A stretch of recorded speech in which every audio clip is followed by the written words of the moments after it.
1986, it was not possible either. All you could do was try to organize yourselves to keep a close eye on him, to contain him.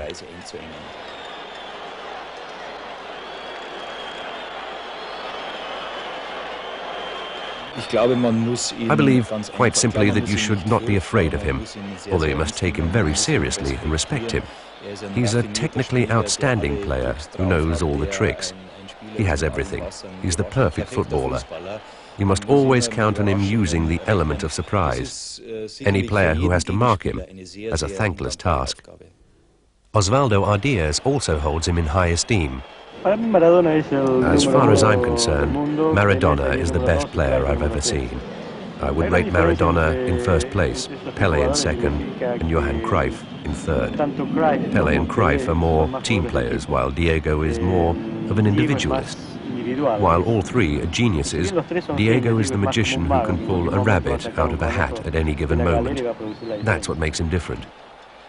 But what about his specific skills? It's very difficult to pinpoint them. Well, for example, when we practice with him and he gets hold of the ball, it's very difficult to get it back again. If I can try and put it into words, he seems to have hands where his feet should be, and he can do whatever he likes with the ball. Apart from that, he's very clever on the pitch, and every movement he makes in any part of the field is just absolutely exceptional. Olympic champions such as decathlete Daley Thompson and double-track gold medalist Sebastian Coe, as well as tennis star Boris Becker, have all turned for guidance over the years to Frank Dick, British Athletics National Director of Coaching. Well, in my opinion, what sets him apart in terms of physical attributes is he has immense speed and immense strength.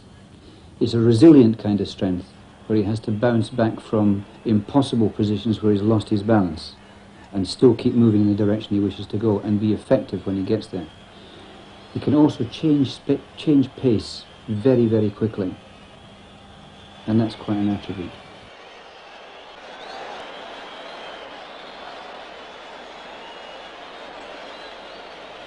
I think he gives the impression of being a little bit overweight, simply because he actually carries his weight low. He's got shorter legs. I think he's got a longer back than one would expect with that length of leg.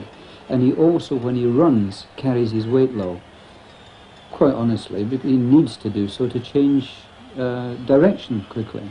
But I wouldn't have thought he had a weight problem.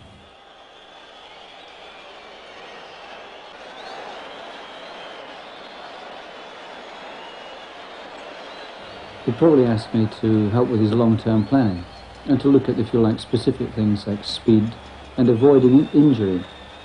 In an athlete's case, or in a tennis player's case, avoiding injury is making sure that you don't get damaged through overstretching or pulling a hamstring or hurting your back, when you're reaching too far. In soccer, however, I don't know how you can totally protect the guy from injury, because quite a few other people are out there to make sure that injury occurs.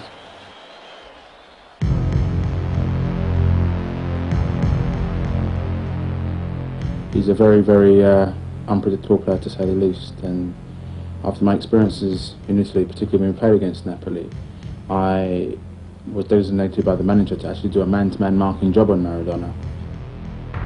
Elliott played for Pisa for 2 years.